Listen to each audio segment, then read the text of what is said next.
The shadow on campus. I was a student at a small college in the Pacific Northwest in the 1980s, a time long before cell phones and social media. The campus was beautiful, with thick trees standing against a picturesque sky, but a shadow loomed over us. 5 women had vanished or been found dead in the surrounding area over the past 3 years. Stories about a serial killer were common on the local news and dominated the town's gossip. On campus, we all whispered about it, exchanging hushed fears as we walked between classes. 2 of the women had been students at my school. Early in my senior year, it happened again. A girl named Melissa, someone I knew well enough to say hi but not much more, disappeared after a party. Her absence was a gnawing void on campus. The days stretched on, each one tinged with dread. When the news broke that her body had been found in a forest on the edge of town, a chill swept through campus. Unlike the news station, the police hesitated to label it the work of a serial killer, but we all knew better. The campus was gripped by fear, especially the young women. Walking to my dorm after evening classes felt like venturing into the jaws of a beast, and every rustle of leaves set my heart racing. I stayed close to friends, our laughter an attempt to dispel the heavy air of anxiety that wrapped around us. The college posted safety tips to walk in groups, especially after dark. Just before Christmas, I went to a party with some friends. Among the crowd, I met a guy named Kirk. He was shy, with an awkward charm that made me smile. We talked about music and dreams until the early hours, and I gave him my number, thinking I'd enjoy a date when I returned back from break. But as soon as I arrived at my parents' house, the calls began. At first, they were innocent enough. Questions about what I was doing, how my holiday was. But soon his voice turned strange and unsettling. He spoke in cryptic riddles that twisted into overtly sexual remarks. I felt my stomach churn each time the phone rang. I tried to brush it off, but when he called every day, it became too much. For the last few days of vacation, I told my parents to tell him I wasn't home, no matter what. The date we had planned became a source of dread, rather than something to look forward to. Back at school, I had enough, and plucked up the courage to cancel our date. I thought that would be the end of it, but his response left me confused and unsettled. He was quiet for a long time, so long I actually thought he had hung up. Then he laughed softly, a cold and unnerving laugh. "You'll be seeing me, sooner or later," he said, a darkness threading through his voice. Just over a week later, news of another attack broke. This time, though, the would-be victim managed to escape. A local woman told police she had met a guy at a bar and agreed to go to a local diner with him. But instead of the diner, he drove her out onto an empty stretch of highway, then pulled a length of rope and a large knife from his trunk. She ran into the woods and lost him before circling back to the highway and flagging down a truck driver. The story in and of itself was chilling, but it wasn't the worst part. The police released a sketch of the attacker based on her description. I let out an audible gasp when it appeared on the TV. Kirk was staring back at me, no question about it. I felt the world tilt beneath me, a reality too horrifying to grasp. I called the hotline number provided on the news, my voice trembling as I recounted my encounters with Kirk. I didn't have a whole lot of information for them. I had a name, although he likely gave me a fake. I didn't even have his number. He always called me.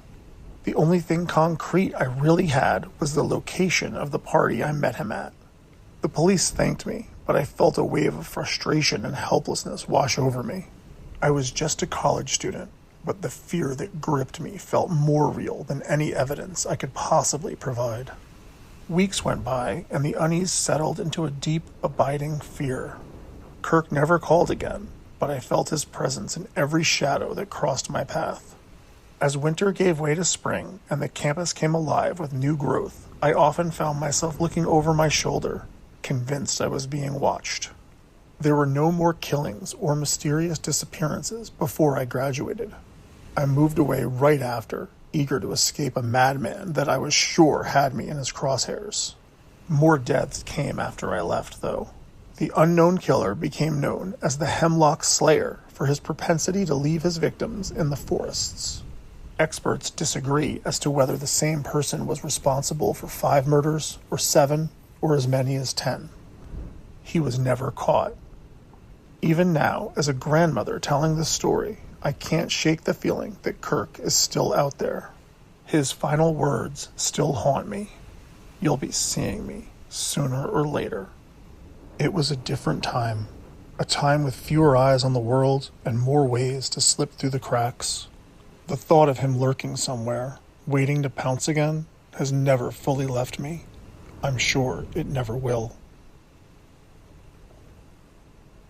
The Intruders. It was supposed to be a fun Saturday night. The house was packed, the air thick with laughter and the smell of cheap beer. I stood at the edge of the living room, a red Solo cup in hand, surveying my friends as they danced to a playlist of upbeat pop songs.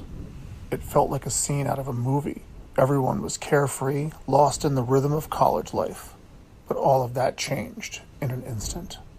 The front door swung open, and 4 men in ski masks rushed in, their faces obscured, eyes glinting with malice.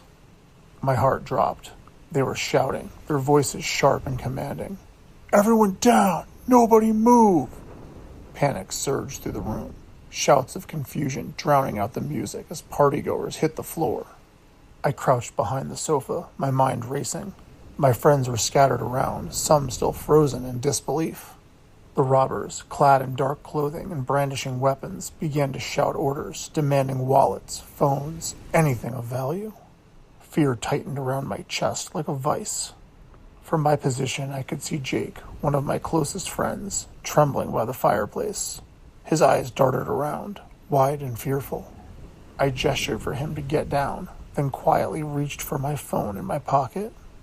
My fingers shook as I dialed 911, hiding behind the sofa, the sound of my heartbeat pounding in my ears. 911, what's your emergency? The operator's voice was calm, a stark contrast to the chaos unfolding around me. The masked men were moving around the room. I slid the phone under the couch, hoping the operator would be able to hear what was going on and get my location from the call.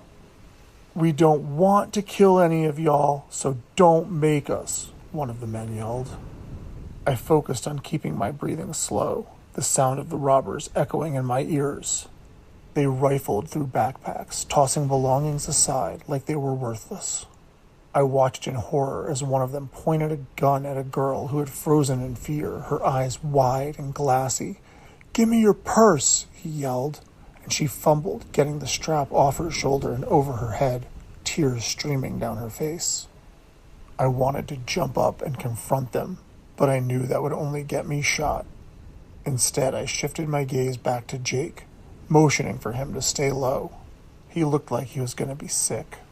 Jake was from a small town in Nebraska, said they didn't even lock their doors at night. Time crawled. Every minute felt like an hour.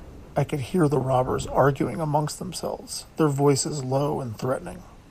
I'm not sure if they were arguing about the amount of money they had gotten or what the next plan should be, but 2 of the men headed upstairs. I glanced under the couch at my phone, but from the angle I couldn't tell if the call to 911 was still connected. Suddenly, one of the robbers shouted, "Who lives here?" Nobody answered. He waved his gun in the air. "I want whoever lives here to show me." But whatever he wanted to see remained a mystery, because at that moment the sounds of sirens filled the air. "Shit," he yelled. "We need to move." A moment later, flashing lights shone through the window. "Damn it," another one of them yelled. "I told you we were taking too long." "You didn't tell me a damn thing," the first guy snapped back. I held my breath, terrified they were about to start shooting. "Drop your weapons and come out with your hands up," a voice boomed through a megaphone outside. The robbers exchanged glances, fear replacing their earlier bravado. A standoff began, the tension palpable. We were all held hostage by these masked men, and it felt like a lifetime passed as the police negotiated with them. The intruders kept gathering together, whispering, obviously trying to come up with some kind of plan. It would devolve into bickering and arguing, and they'd separate, peeking out the windows and mumbling curses to themselves. I had called for the police, but now that they were here, I was more scared than ever. Their presence was pushing these guys to the brink, and I was terrified they were going to do something drastic, something crazy. Finally, after more than an hour of waiting, the police had had enough. With the intruders distracted, one of the officers had snuck up to the living room window and smashed it. A split second later, a small black object soared into the room. A flashbang. A blinding flash of light filled the room along with a shockingly loud bang. It made my ears ring in pain, but the intruders, who had turned to look directly at the window when it was broken, got the worst of it. Chaos erupted as the police stormed the house, shouting orders.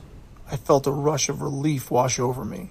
The sound of handcuffs clicking echoed through the room, and I finally dared to breathe. Once the intruders were all secured in cop cars, the reality of what had happened sunk in. EMTs came in to check on us.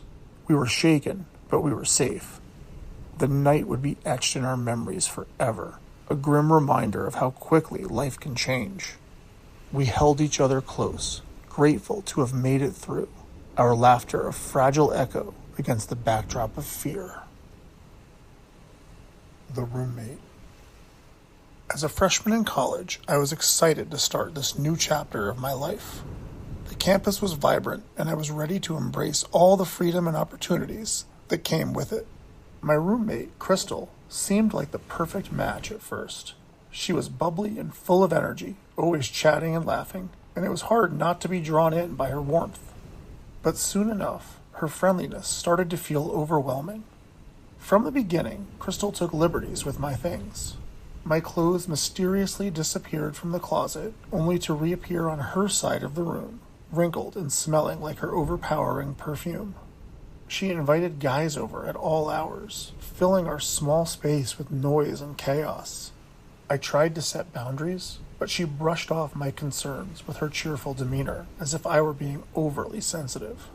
As weeks passed, I began to notice something unsettling. While I was making friends in my classes and dorm, Crystal seemed to cling to me like a shadow. Outside of the guys she'd occasionally hook up with, she didn't cultivate her own friendships. Instead, she followed me everywhere, always eager to join in on my plans. I began to feel smothered, trapped in this strange friendship that I hadn't asked for. It wasn't long before Crystal's behavior shifted from annoying to downright disturbing. She would pick fights with my friends or tell me that they were talking about me behind my back. I knew she was lying because none of them talked to her outside of when she invited herself along. One night, she tagged along to a bar with us, and when one of the guys wouldn't buy her a drink, she started to have a fit like a little kid. I told her to chill out and buy her own drink, and she reacted like I had slapped her in the face. As finals approached, things escalated. I'd come home to find her crying or just sitting in the dark, staring at the wall. One night, I woke up to find Crystal standing at the foot of my bed, her silhouette stark against the dim light of my desk lamp. I rubbed my eyes, trying to make sense of the scene.